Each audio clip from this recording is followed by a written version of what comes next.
Revamped Trials of Osiris has been in place for almost 6 weeks now.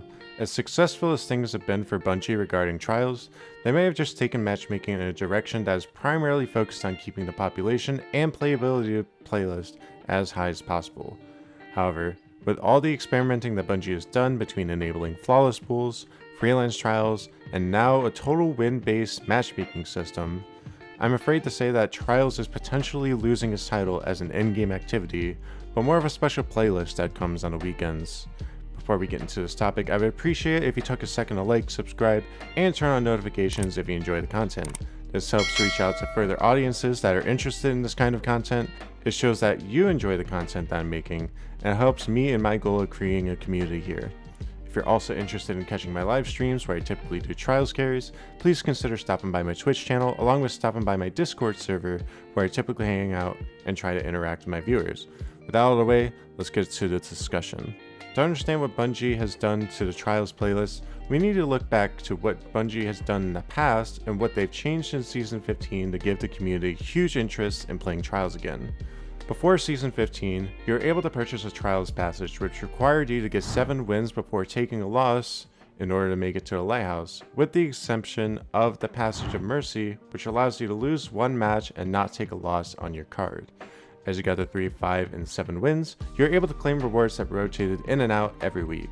If you ended up taking 3 losses on your card, you'd have to reset your passage and then try again, or if you took 1 loss on the card and wanted to go flawless, you would also have to reset in order to go flawless. If you're good enough or extremely lucky to win 7 matches without taking a loss, you're able to go to a lighthouse where the adept weapon of the week would be waiting for you, along with other good materials and an extra Trials armor piece or a weapon.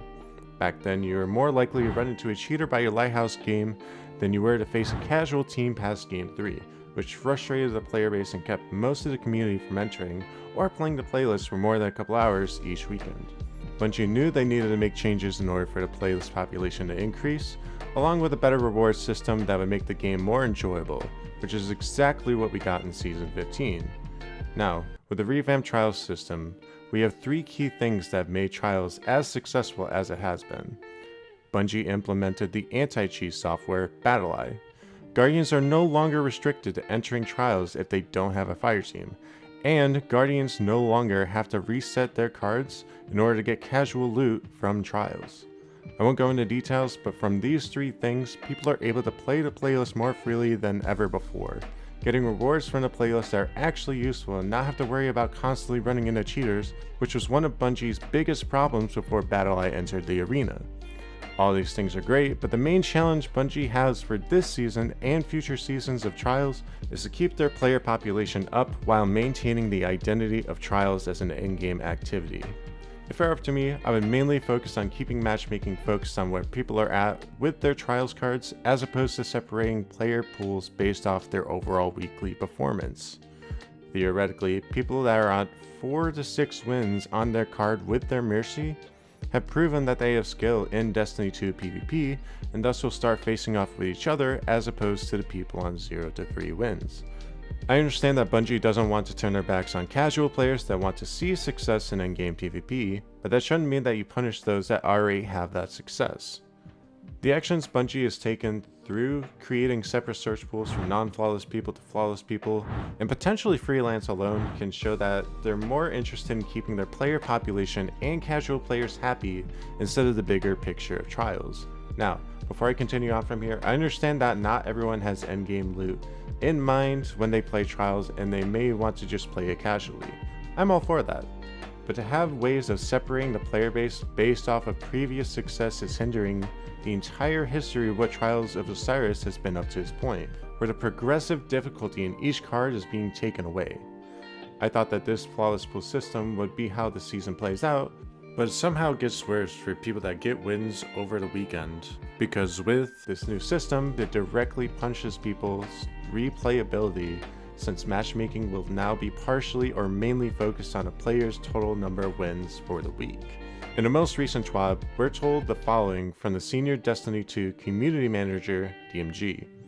For the PvP gods who go flawless 10 times a week, they will end up matching with other players who have, for example, 70 plus wins on their card, no matter how they got them. For the average team who gets a lucky flawless in on Friday or Saturday on their first card, well, they will be matching against other players with around 7 wins no matter how they got them. We are hoping that this will give many of the benefits of the flawless pool system with somewhat fairer matches without the significant downsides. Specifically, there should be no major inflection point where everything is smooth prior to a win and everything is overly challenging after. After reading this myself, the first thing that I thought was, well, I guess I'll have a fun time carrying people after my first 3 to 4 cards of the week. But it really depends on how harsh the matchmaking is on people with that many wins on a given trials weekend. I do agree with the ideology of trying to keep people from getting that lucky flawless in to getting immediately punished once the flawless pool is enabled. I'm happy to know now that whenever I get a flawless with one of my viewers on Twitch, I can go to the lighthouse with them without being further punished with harder matchmaking after the trip. However, for anyone that wants to play more than a couple of trials cards, they will be more likely to face harder teams now at the beginning of their cards, since matchmaking is partially focused on your overall performance instead of where you're at in your journey of the card. Later on in the TWAB, DMG then goes on to talk about how they would like the matches to be more balanced. Here, DMG states, in an ideal world, we want to get each of those numbers referring to the percent of overall game outcomes as shown here, as close to 20% as possible. But we would rather see more 5-4, 5-3 outcomes than 5-0, 5-1. From someone's perspective on entering trials or not playing trials often, this makes a lot of sense, since you don't want to immediately discourage people from entering the playlist by letting them get smoked 5-0 or 5-1 before they even make it to game 2 or 3, let alone having that happen constantly. However, with the population being as high as it is right now, I don't think that having this weekly win-based matchmaking system is good for anyone's replayability. So, let's say you're an average or slightly below average player in PvP that wants the new Adept weapon. You rack up 3 to 6 wins, and you lose your Mercy, and then you lose the card. In this new system, those players not only miss out on endgame loot, but they also end up getting punished for the success they had up to that point. Now let's say this keeps happening for 4 to 7 more cards where they get at least 3 wins. Because of the matchmaking that Bungie has implemented, you're now sitting somewhere between 15 to 42 wins for the weekend without getting any endgame loot. Now that you have this many wins on a weekend, you're potentially going to face teams with 1 or more flawlesses on the week, since you're at a similar win count. If you decide to take a break, wait till later in the week, you should have a better shot at having a successful lighthouse card to get endgame loot. The main problem that I see with this is that you're taking people's playability within the first day of trials away, since the more games you win, the more likely you are to face tougher matches, which drives the average to slightly below average player base away from potentially playing earlier in the weekly release of trials. Now, in my opinion, you should never be punished for being skilled at the game in an endgame activity, which is exactly what happens whenever a skill-based matchmaking system is implemented. That's like saying that anybody who completes a Grandmaster will be put 1 less light level upon every completion. At first it doesn't seem that bad, but once you get to 30, potentially 35 light under, you're begging for the activity to get easier, wondering why Bungie made something harder because you were successful the first time. Or better yet, imagine if anybody who won a world's first raid in the past had to make their fire team play at 35 light under instead of 25 for everyone else, just so that someone new can have a chance of getting world's first themselves. 2 totally different situations, but the idea is still there. Instead of having the process of the entire card be the challenge in the experience, Bungie has shown 3 different models this season alone that the playlist they want to create from now and potentially the future is not an endgame activity. But if Bungie continues to keep making it harder and harder on people that have success already, then why would anyone want to be successful in the first place? I get that people's definition of success is different, but when you limit how successful someone can be just so that people can have a participation award, it completely kills any claim of Trials being an endgame competitive game mode. Now, I will acknowledge that DMG and the entire Bungie team stated that we need to be patient on all their decisions when it comes to Trials this season. Bungie was transparent in stating that they were going to be experimenting with the game mode a lot this season in hopes of creating a more enjoyable experience for everyone in the long run.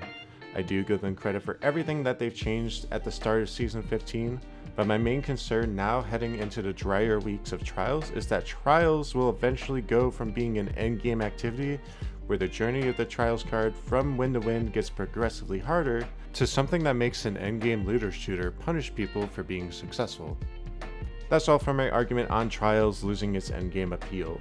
If you have any thoughts on any of my points, have arguments against this of your own, or simply want to let me know that I'm not alone in what I'm thinking here, I would greatly appreciate you letting me know in the comments section. If you found this content interesting or compelling in any way, I would greatly appreciate if you liked the video, subscribe to the channel, and turn on notifications, as this allows me to keep reaching new audiences about Destiny 2 topics, highlights, and more regarding anything within Destiny 2. In the near future, I'll be expanding my content beyond Trials of Osiris, so definitely stay tuned for that. Last, but certainly not least, put me in a YouTube video, Mr. Beast. Thank you.